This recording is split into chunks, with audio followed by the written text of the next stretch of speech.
Okay, great. Well, first of all, thanks so much. I mean, it's an honor to be here, and I'm just floored, guys. I mean, I was involved, as Lindsay said, with SV2. Actually, before it was even SV2, we had started the Sobrato Foundation in 1996, and we had a close relationship with the Community Foundation, which had given us a lot of advice in actually starting our foundation. And it was really Peter Hero there who said, when he realized I was kind of embarking on this new venture, I really think you need to sit down with Laura Arriaga. She, has come to us about starting this plan, called this, I don't even know if it was called SV2 at the time. It wasn't. She had her business plan and she had the concept. And so Laura and I sat down and said, wow, this is, a great thing. And then she took it forward and luckily invited me to join along in the beginning. And it was a very small group, and to see how far the organization has come in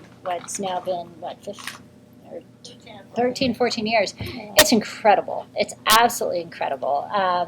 And I just feel so privileged to have been involved throughout, some years more than others, but to see the excitement and the commitment and the impact you guys are having, it's great. So I commend you for your efforts, and again, feel quite honored to be here. And I'll try to, a lot of these questions I think will also just kind of naturally come up as we hopefully have kind of a dialogue more throughout this. I hate being the only person talking. So hopefully, as I say things, or if things come to mind that you would just like to, ask at that moment, please feel free, because I really don't have any real prepared remarks or anything. So I'll just kind of wing it. But I do want to make sure that any, questions you have, and to actually, one of the biggest things that I've learned over the years through SV2 and other organizations like this, the learning that happens from one another within these sorts of environments and meetings, is, I think, often can trump whoever is here kind of talking to you. So I, again, challenge you guys. Many of you have, much, very deep expertise in various areas that I think, I could learn from as well as others in the room. So I encourage everyone to share as we go through this. I guess I'll just start just very briefly giving just the history. When we were starting the foundation, it's interesting, I think, some of the parallels with even the starting of SV2 in terms of just some of the driving factors.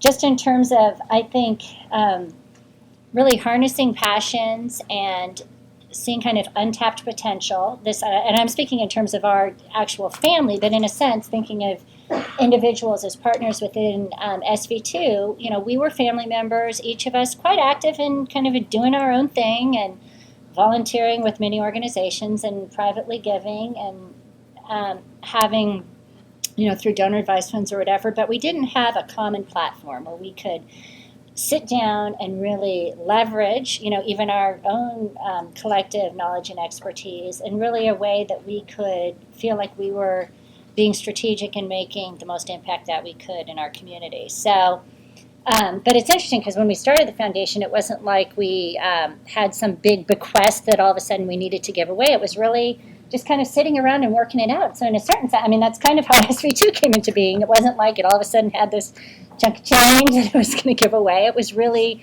developed by, with, and for the benefit of the partnership and the community. So when we were forming Sobrato, we just kind of started out by making a commitment saying, okay, we're going to give a certain amount of money away this year, but really had no idea how we were going to do it, what we were going to do, or even where the money was going to come from. We just said we were going to do it. And it was a learning process, but I think that as we came together and really realized the benefit of educating ourselves by surrounding myself with people that had been doing this work and really knew what they were doing. Unfortunately, since SV2 didn't exist at the time, there wasn't this network where I could say, I'm starting out and I want to learn how to do X, Y, Z. So I ordered a bunch of books, which was like pretty lame. I'm reading all this stuff like, okay, how do you form a foundation? Went to some conferences. But it was really those a few people that really took interest in me personally and in our foundation that said, you know what, I've been doing this for a while. I'm going to share, what I've learned. It really kind of took me under their wings, which, with having, the Packard Foundation and other foundations right in the area. I mean, I literally was like knocking on doors and said, hey, we're starting out. Can you help me? And it just reinforces the benefit of having a group like this where you can actually join an affinity group and be around like-minded people and, put your funds together around a common interest. And then having educational opportunities that you can kind of sign up for and go to, which didn't really happen for us. But it does, I think, underscore the importance of the relationship building and the value of networks, which we've benefited so much from over the years. When I think of one of the questions I was going to answer, which it's funny, what do I know now that I didn't know when we started out? I mean, I still don't know much, but I really knew nothing then, other than I needed to surround myself with bright people with big hearts that really knew what they were doing, and I still do that today. But I guess that what I didn't know was, and I'm sure as you go through this yourselves, is just how hard it is to be a good strategic philanthropist. I think people have this perception that you're so lucky to do what you do, or you have the, benefit to be doing this, but don't really realize that there's a lot of work that goes with it in terms of being strategic. It's a lot harder than, I think, having kind of come from the for-profit world where you got, a single bottom line. I mean, not only are you supporting nonprofits that have, some multiple bottom lines, you're also trying to do it in a way that is really creating the most impact that you can. And so I guess, and then I'll kind of try to answer some of these other questions, that, one of the biggest lessons I've learned through, and actually I think it's been really by watching SV2 grow, is really that the power of human capital, I think, really far outweighs the power of money. It's and you guys have it, dialed in here in terms of your capacity. Not saying that the philanthropic dollars aren't important, but the value that you add as partners with the way that you've structured the relationships with the grantees, now being on the side of the foundation side where, we're very lean staff, we just can't do what you do. And it's quite limiting, actually, to not be able to, when you say, well, what do you do to really, how could you build maybe the capacity of the nonprofits or work with them on longer relationships? All these things take a lot of time from a funder standpoint.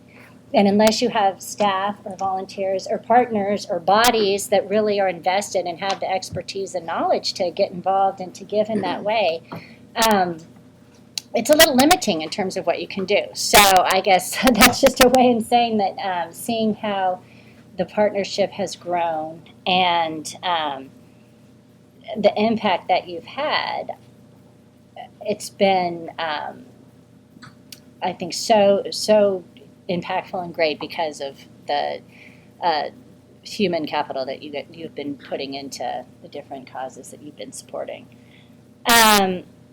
So I guess, I can shift gears more to some of these questions in terms of our grant making, but I also just don't like talking so much. So I don't know, Lindsay, if you want to chime in. Or quickly, sort of, where is the foundation today? Today? Right? Okay, where we started and where we are.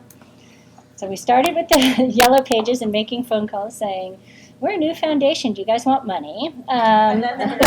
Seriously, we had absolutely no structure, no guidelines, no anything. People thought we were crazy, and they still do. How much did you give your first year? So we actually committed, which is actually kind of crazy when I think about it. We committed to give away $500,000 our first year, so it was $500,000. And granted, we did have a fair amount of requests that had come through. Our family business is in real estate development, so there would be solicitations. Well, and this is actually how the foundation got started. A lot of people would solicit my family to support different causes, and everything would end up in this big folder. And I remember we were actually, someone in our family was ill at the time, and we were at the hospital. My father had this big folder of stuff, and he's throwing everything in the trash. And I'm like, you can't throw this in the trash. You got to respond. You got to respond. So that's where we started. We took all these letters and actually didn't throw them in the trash. We actually responded to these people and said, so that is where we started. No, but I mean, we didn't have professional staff when we started out in '96. I, as a family member, just kind of developed things from the beginning, which I think was pretty important for our family. I think it's hard, especially when you don't know what you're doing, to instantly bring someone in from the outside that will have the trust of the family. I think would have been difficult. So we kind of needed to figure, plus some of the meetings we had were kind of scary in terms of our interactions. And, I don't think we would have wanted to have anybody from the outside listen to some of the stuff. I was in tears half the time because, someone would say something about my personal organization that, they didn't like, and I'd get all upset. But, no, but we hired we professionalized in terms of hiring an executive director, Diane Parnes, who many of you probably know, has been a partner and involved with SVT for many years. She came on board with us in, it was around 2001.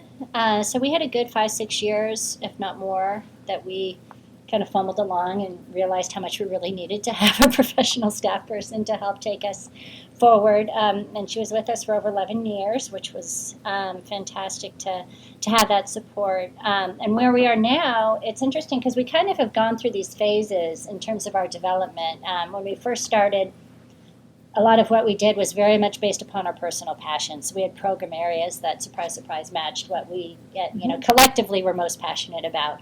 And we did all programmatic support.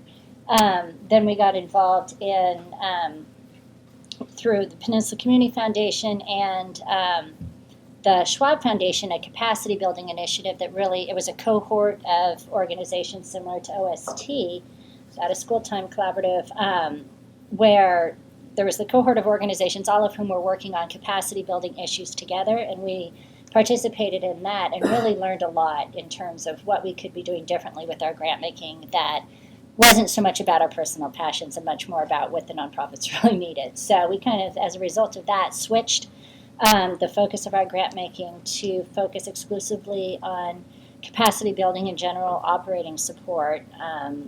Did a lot of asking for feedback from grantees in terms of what they wanted to see us do that would maximize their ability to do what they did better. And it was interesting because one of the questions we asked was, would you rather have an outright grant or would you rather have a matching grant? And it was pretty much unanimous that instead of that, actually they would much rather have us give money with strings attached, such that they'd have to raise new money to actually get our money, because that in fact would help build their fundraising capacity than it was for us to just write them a check. So we changed our grant making as a result of that to do 2-for-1 matching grants based upon, and we structured it as new and increased gifts for agencies, such that it really does, and then we asked for the proof after the first year, and we'll continue to fund over time, that we've really seen the benefit, at least as reported from our grantees, in terms of the impact and really the capacity we built from the fundraising side. So can you talk a little bit about making that switch of doing programmatic funding to the capacity building and matching? How do either your relationship with the nonprofits change, and do you think, if you were to assess doing one versus the other, what are the advantages, disadvantages of one versus the other? No, and where would you go forward now having done both? It's a really good question. It's interesting because while I think we're very well known in the nonprofit community for the, general operating support we give, and we know that that's what nonprofits need. In terms of the connection of our board members and family members, that passion connection, that engagement, has really waned, has kind of dropped off because of, you're doing the right thing, but it's not like, oh, because of us, all these kids got lunches at this particular program, or we got thank you notes for the scholarships that we did, or we, can actually really physically see the results of what we do. And we've always committed to stay very locally focused in Silicon Valley, so that we could, our business is only in Silicon Valley, so we really wanted to give back to the community from which our business has benefited. But it was very easy to go out and physically see the impacts of what we're doing. And it was a lot of the driving and connection for our family. And so after doing this general operating support for a while, it was clear that the board's engagement and interest was going down. And that was about 6-7 years ago when that happened. And so I realized that we needed to do something else. We needed to actually engage folks, but we knew this was a key service to the community, and we weren't going to compromise it in any way. But we hired in a strategic consultant to come work with us to say, okay, well, what is it that would be, do you need to go deeper in answer to the question, do you go broad or do you go deep? And we see our general operating support as very broad in the sense that we support most organizations locally that are doing good things that focus on disadvantaged populations, and it's pretty broad, but very locally focused. But we weren't going deep in the sense where we felt like when we were doing a programmatic grant, we could go much more deep and hold organizations more accountable. When we get our outcomes reports now, it's very high level. Did you say, are you doing what you thought you'd do in your strategic plan? It's not that same sort of very kind of tactical and way to show the impact. So when the consultant came in, he and our board was very hesitant to bring someone in to kind of help us figure out what we were going to do. So that was a big step. But he was able to really ask questions around what we were most passionate about, what we had done and this was like at our, I guess, it was over our 10-year history to kind of really take a look back and say, what have we done, what have we liked, where are our intervention points, but really even more so looking at where the demographic data in Silicon Valley was going and where we could most strategically, as kind of a young, nimble foundation, have maximum impact.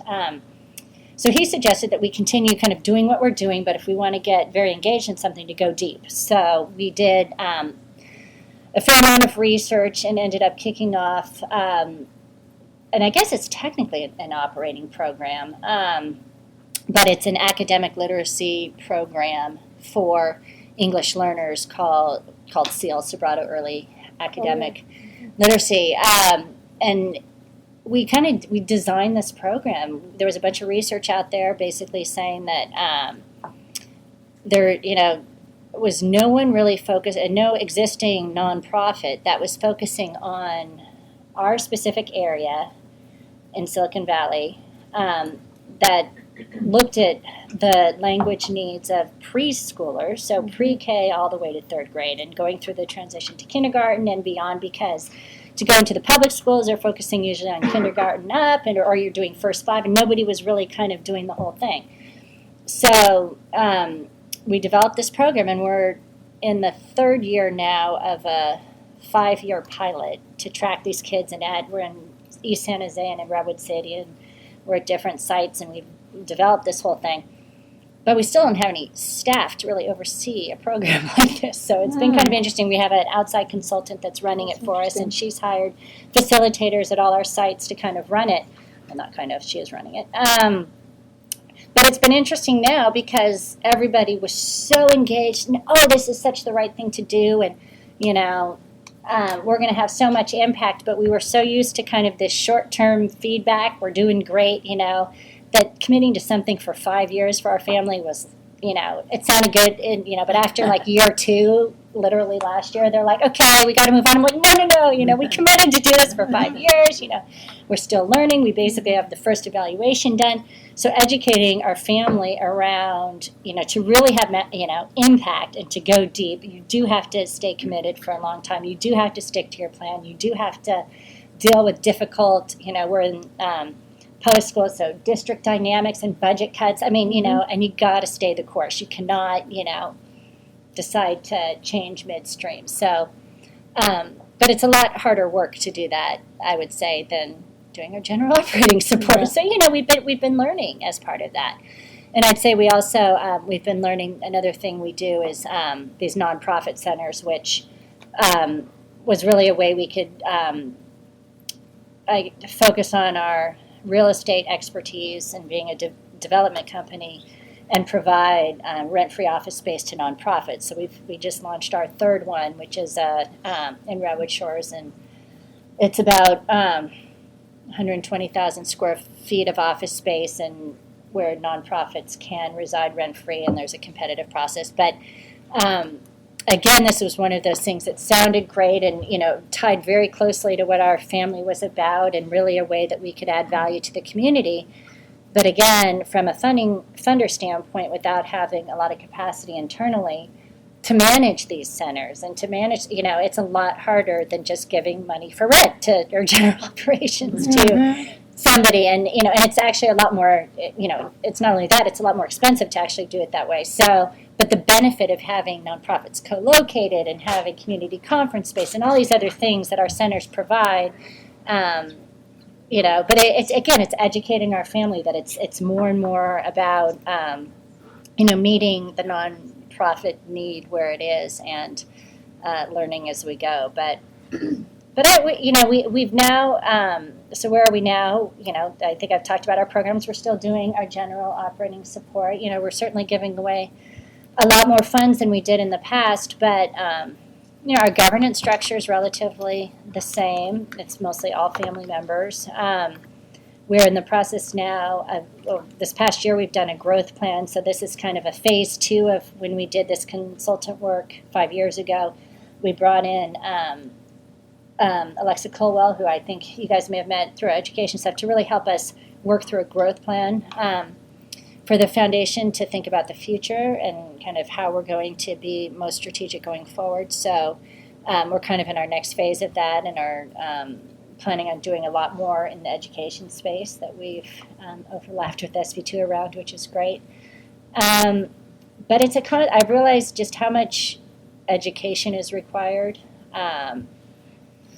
to be good at what you do, and we finally have had panels at our board meetings where real experts come in and talk about.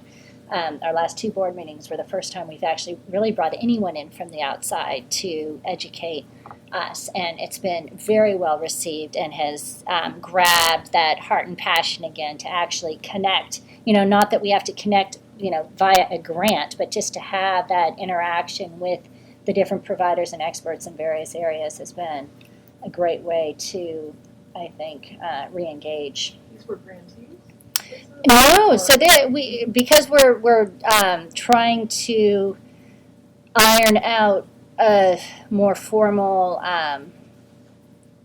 education strategy and a fund around education, we've had different experts in various areas come in and speak to us. So at our meeting about 3 months ago, we really didn't know where we wanted to play in education. So we had, an in-systems person, we had a charter expert, we had an after-school provider, and I can't remember, but, we had like KIP, reading part, we had a bunch of people, and they all, but they weren't selling their organizations. It was all about the landscape and, how they could see us being able to make, a great impact. And then just last week we had a parent of an English learner. We had Guadalupe Valdez, who's a professor at Stanford, focused on a lot of issues in education, specifically English language learners. We had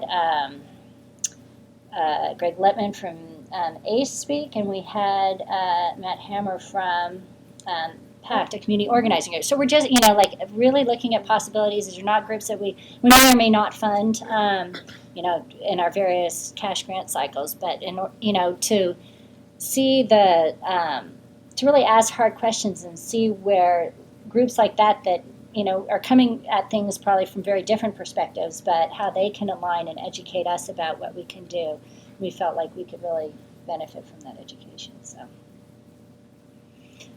So we're continuing on.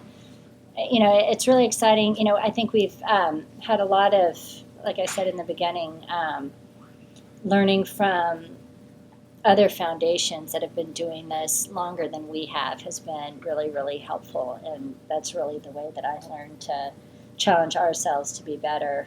So Lisa's covered a lot of the, or touched, I would say. Did I? I'm going to look at my questions. Why don't you lob them back in if she's touched on it and you want more, or do you have a new question or thought about? Broad versus deep. Let's see. I mean, someone had asked about kind of due diligence and grant making. I don't know if I didn't really touch specifically on that, but we have always had a pretty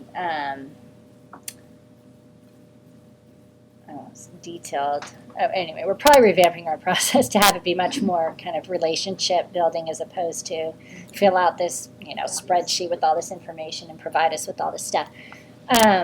But it's been interesting as we've kind of revamped how we look at organizations, because we've been doing and I'm speaking about our cash grants that focus on general operating support, to really look at organizations from a diligence standpoint. When you're giving general operating support, you don't go into any depth around the program, really. You're going into the leadership, you're going into the governance, and you're going into the financial picture and their strategy, and you're looking at it really as if you were making an investment in a company, whether you're a venture capitalist or, so very high level, but, we ask a lot of questions around those particular areas and have a whole formula by which we rank and rate and all that kind of stuff. Something that's been very important to us has been the face-to-face interaction. So even though we've had very light staff, we have always done in-person visits to most, if not all, of our applicants. All of our applicants, we don't have any regulations around, we're going to fund you for 2 years and then you have to take a break. I mean, the idea is if you continue performing in the ways that our high-performing organization should, that we will continue to fund, and it will be a seamless, long-term relationship. And now that we've got 15, 17 years to look back on, many of our organizations have been with us that entire time. A lot of the key agencies, there's been a few areas that we are focusing less on over the last couple of years, just as there's been more demand on what we do. But fundamentally, most of the folks have been involved for quite some time. As we've gotten bigger, I guess the one change, we've had to put some requirements around the size of organizations that we fund. We used to make grants that were maybe $5,000 or $10,000, and just because of our size and our staff and how much we're giving away, that's just not feasible for us to do anymore. So because the way we decide how much we're going to give to an organization, it doesn't tie to how much they ask us for. We actually have a formula based upon how much money they need to raise from private sources of support each year. And then we'll give a range of anywhere between 4 to 9% of how much they need to raise, which calculates to, ties to, how many points we give in our diligence. But because of that, the small organizations, we now have really a $300,000 kind of threshold where if an organization isn't raising that from the private sector, they're no longer able to apply through our current grants program, which is hard because in terms of a lot of the groups that we personally are involved with, they're smaller. So we're actually in the process of doing probably a bifurcated model that will be able to do some smaller grants that won't involve the level of diligence and the site visits and everything we've been doing for everyone else. Because right now, it's the same process for an organization that may be asking, that will give $200,000 to 10,000, and that's not necessarily how it will be in the future. So you're saying they have to raise at least 300,000? 300,000. It's not budget. So no, it's not budget. It's private private support. So it does non-government. Mm-hmm. And again, we may relook things but at the moment, that's kind of what we can handle, and it's worked out so far. And we do 2-year grants, again, that are all of our grants are these matching grants based on new and increased funds for our cash grants. So we have different mission areas that are, we have basically 2 grant-making decision meetings a year, and they are focused on different mission areas. So that mission will come up every 2 years. So we have, kind of do it over a 2-year cycle, and then we've always got people rolling over into the future. And I think one of the ways we may simplify our process, since we do have so many recurrent grantees, we've kind of had the same process for recurrent versus new potential grantees, which also, just from a diligence standpoint, we can probably streamline a little bit more. Do you find that there's a number where you would not go after? Like if you had to manage 200 grantees, it would be impossible, right? Or is there a number that you find? I mean, it's really a capacity issue in terms of staffing. It's interesting because we're very locally focused. I mean, Silicon Valley, as we define it, is Santa Clara County, San Mateo County, but really kind of southern San Mateo County is where we've had developments, and southern Alameda County. We've now been doing new developments through our business in South San Francisco, and anyway, so our whole geography may end up changing, which is going to be interesting. But because we're so locally focused, and we have this threshold, they're just, there's not that many that actually qualify. So, it's pretty even in that we usually have anywhere from 30 to 40 applicants a cycle. But we usually, when someone applies, it's very often that we don't fund them. If they qualify and they meet our mission and we have a threshold, in terms of our diligence. If they score below, it's a 30 in terms of these various categories, then we won't fund them. But most organizations that are kind of that size and caliber and have been around for a while usually do qualify. And then we may need to, depending on what our budget is, we'll prorate, because it's all general operating support based on their size. We may need to pro rata adjust down everybody based on our budget, but most people that we spend the time to vet, we do fund. So, do you have a situation where you feel like an organization is really worthwhile and has huge promise if only it could scale up, and so you approach others beyond your own foundation to try to create a syndicate to support them, and if you do that, how do you do that? How do you make the appeal, and how do you find kind of the message that speaks to others around you? No, that's a very good question and a very good point. We have not been the one to kind of spearhead that sort of effort. I'd say we've had the benefit of being the follower with OST and these others, just because, The Savanna Foundation just joined the OST Collaborative. So I'm going to say that So thank you. introduction, but that is an exciting example. What collaborative? Our out of school time Oh, out of collaborative. school So Santo and Packard and SC2 initially, and now in year 2, the Savanna Foundation is doing that as well. So I wish I could say we've been the spearhead. We have like 4 staff, so it's hard for us to be doing that. One thing that we have done, at one point, we actually, and I can't remember, it might have even been with a different foundation. It's been a while. When there was a lot of merger opportunity for different nonprofits, and because we saw, everyone was coming to us, we were in a unique position to say, have you had conversations with or collaborated with? And we actually created a fund where organizations could come to us to actually get some seed funding to talk about potential merger opportunities together.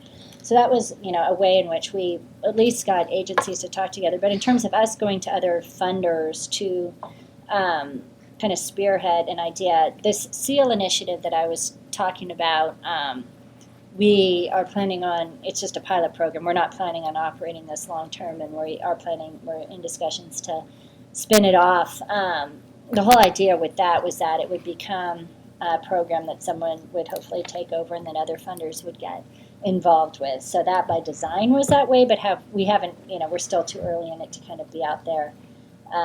So I wish I could say that we've done that, but we really haven't. And there's so much value in,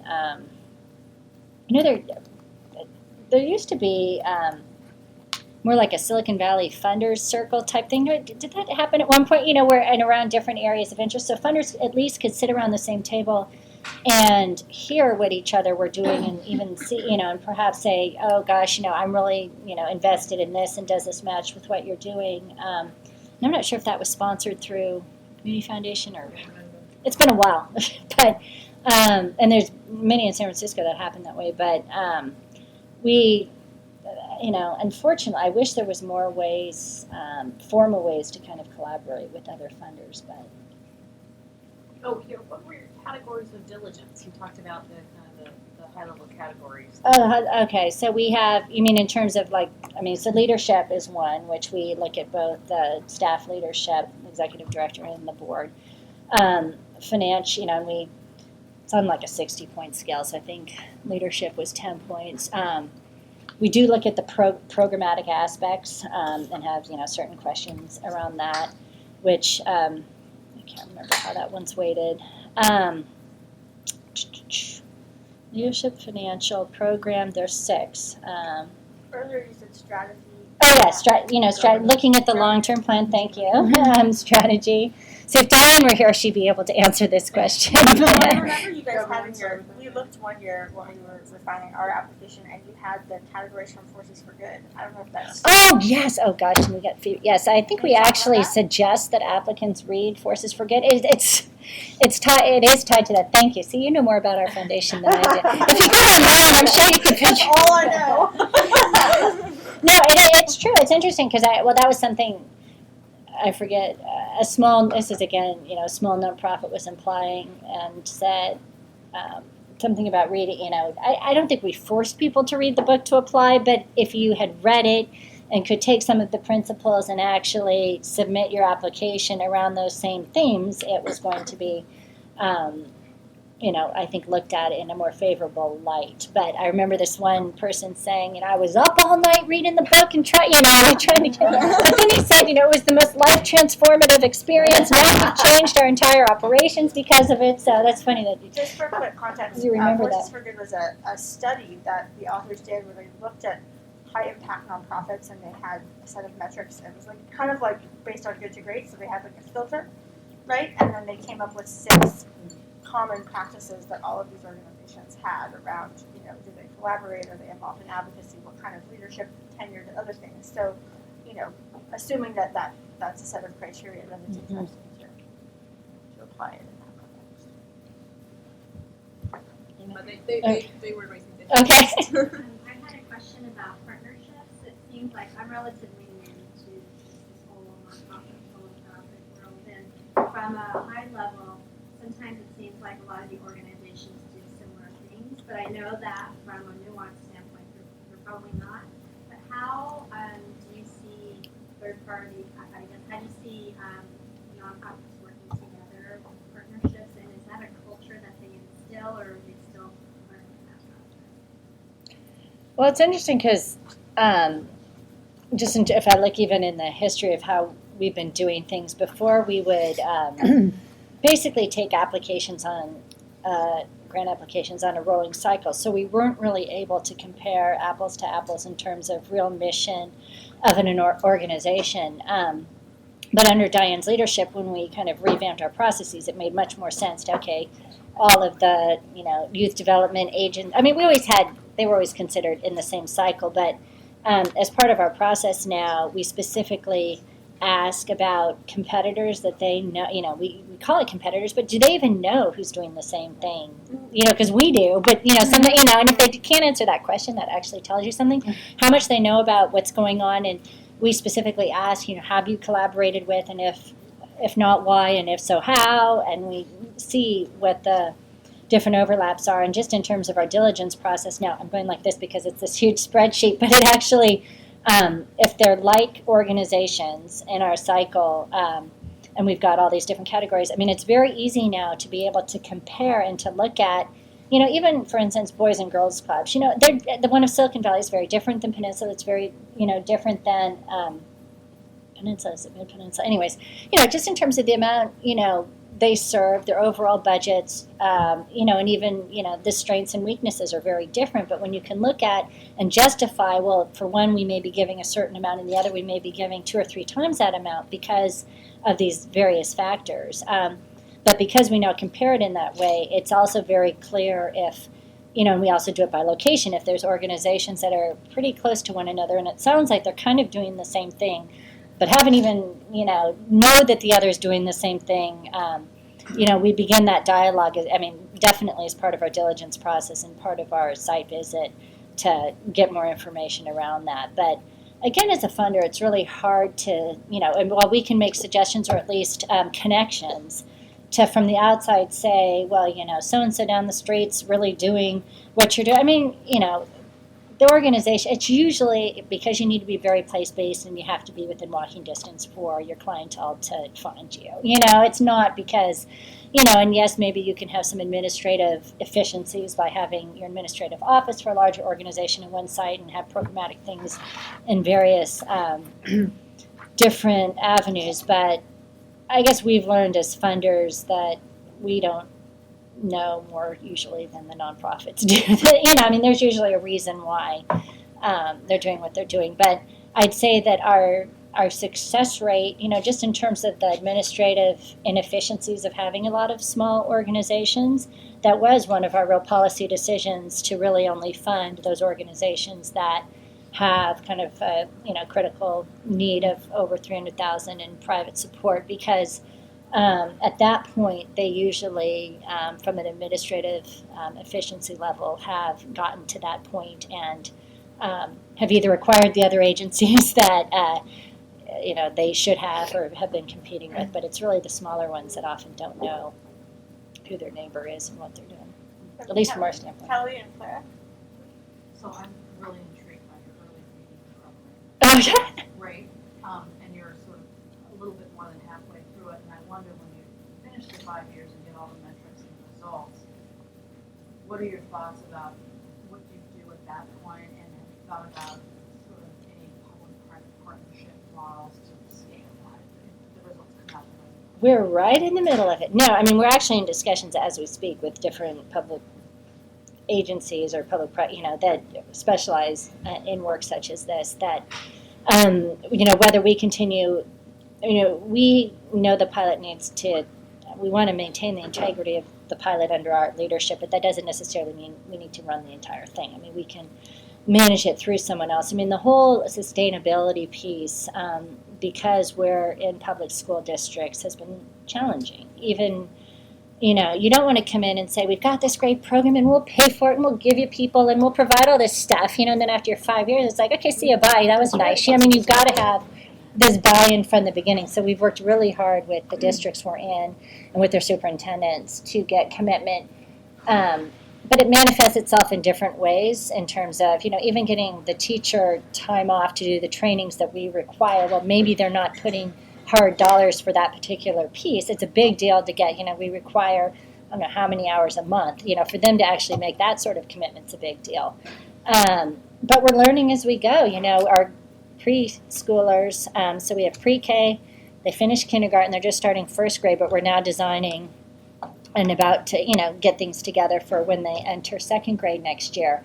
But it becomes much, it's a different discussion with the districts now in terms of once they start doing STAR testing and different things, there's not a lot of flexibility in funding like there is when they're younger, and it's going to be a harder discussion, and we may need to think about how we structure.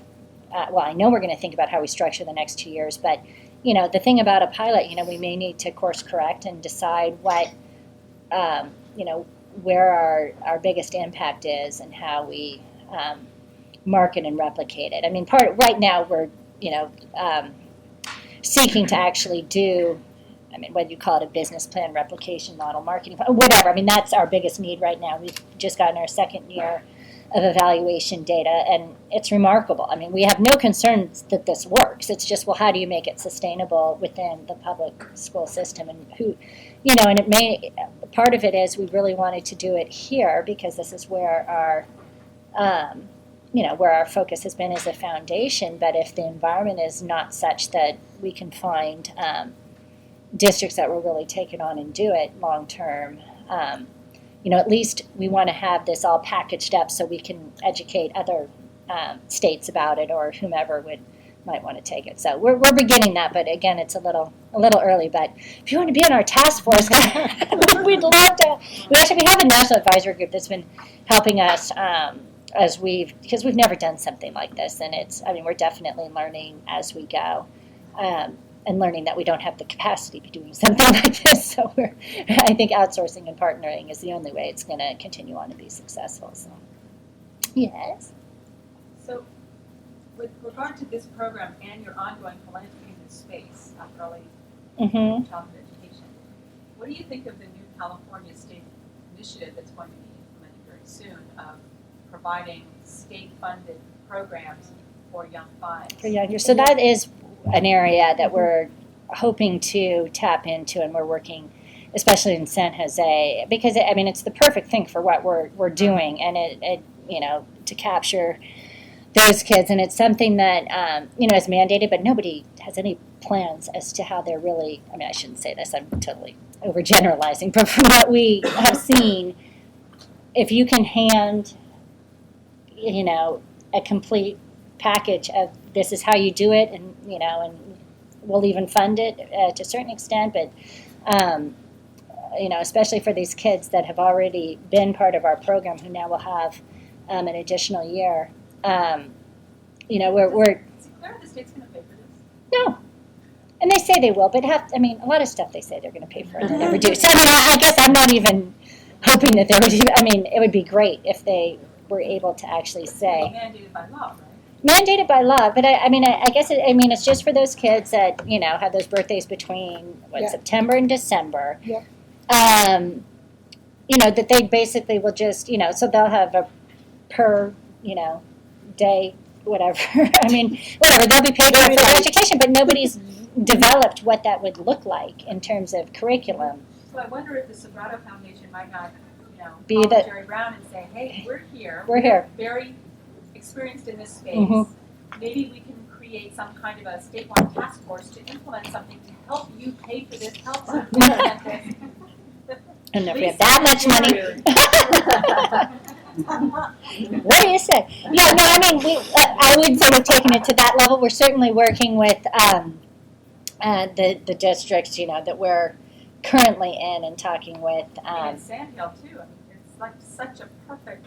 the mayors and stuff. It's definitely, and I think because we have this, the folks that are on our national advisory board are definitely, I think, figureheads in this area as well, and they're trying to help us, design it and figure out what next steps are. But going statewide, we're so locally focused. I think we need to. Come talk to us at the school event. I'm also on the board of Stanford. Oh, okay. Come talk to us. Okay. See No, if we can create something out of this. Hey, I'm all for it. No, there's definitely a huge, need and potential You that. and Eugene interested in these kinds of things. Excellent. Talk to us. Good. Did you get your question answered? Yes, no. So I wonder, many nonprofits complain that they never hear from the foundations about why they were not funded. Mm-hmm. So I wonder if you give feedback to the nonprofits you don't fund and how honest that feedback is. Because I think sometimes, they just need to hear you need a new grant writer. The grant was impossible to read.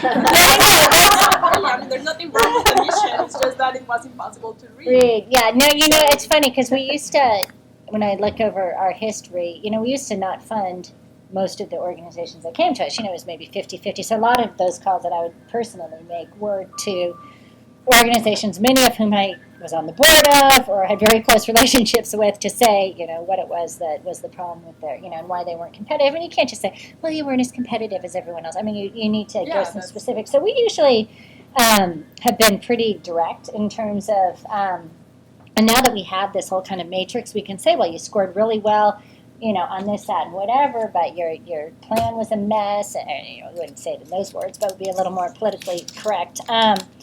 But as I said, because of the way we do it now, and the organizations that we've been supporting are usually those, and we've been very specific about, in terms of folks that can apply, we have this whole kind of pre-eligibility questionnaire they fill out online.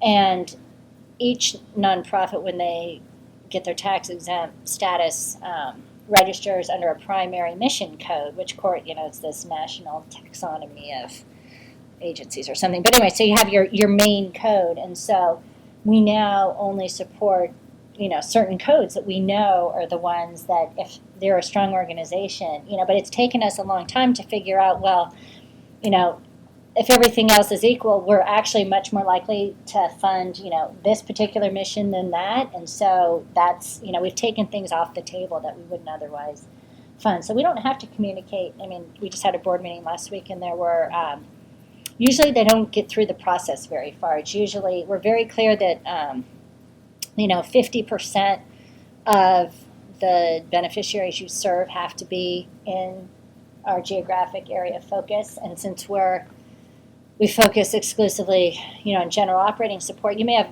be a, Bay Area organization and have a very strong program in Silicon Valley, but a lot of what you do is in San Francisco. And before because we did programmatic support, we would support them, and now we don't, because most of what they do is outside of our area, which isn't, it doesn't make people happy, but at least it's clear. So they just don't even make it into our cycle anymore, as opposed to them doing all the work and then us say, well, actually, you don't have enough, and we do the same and calibrate based on how many disadvantaged we say disadvantaged, but disenfranchised, because you may have a program that focuses exclusively on,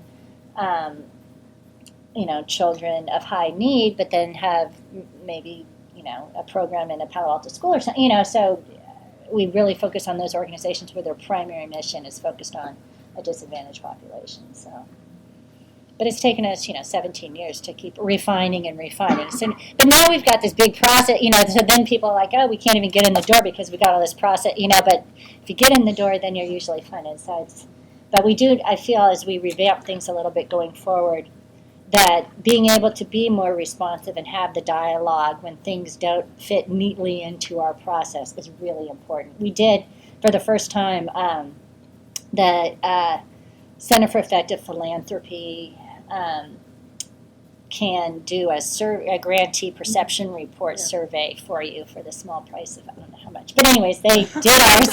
Small price of a lot.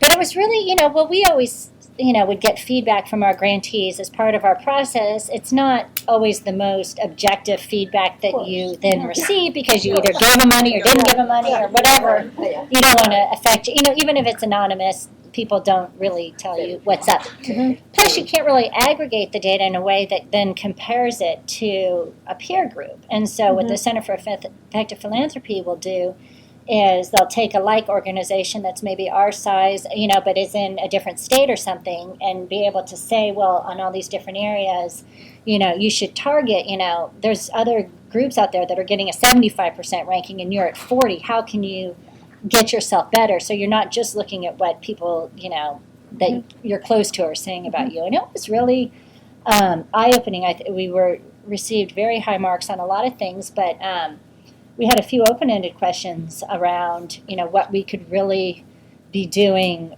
better, and took away from the survey, again, this whole relationship building and being open to have dialogue, which takes time. So you make a choice. You either have staff that can, or volunteers or interns or someone that can respond and actually have that conversation, or you err on the side of, efficiency and process so that people don't even get in the door, so you can run it with two people. So, so we've chosen the efficiency process angle to date, but are thinking about whether or not that's the right strategy going forward. And the other important feedback we received was how much more we could be doing, and this ties to, I guess, one of the questions and comments around, really getting nonprofits together to collaborate, that we, as could be much more of a convener to get nonprofits together, especially since we've got these 3 centers. We could have programming, we could have a whole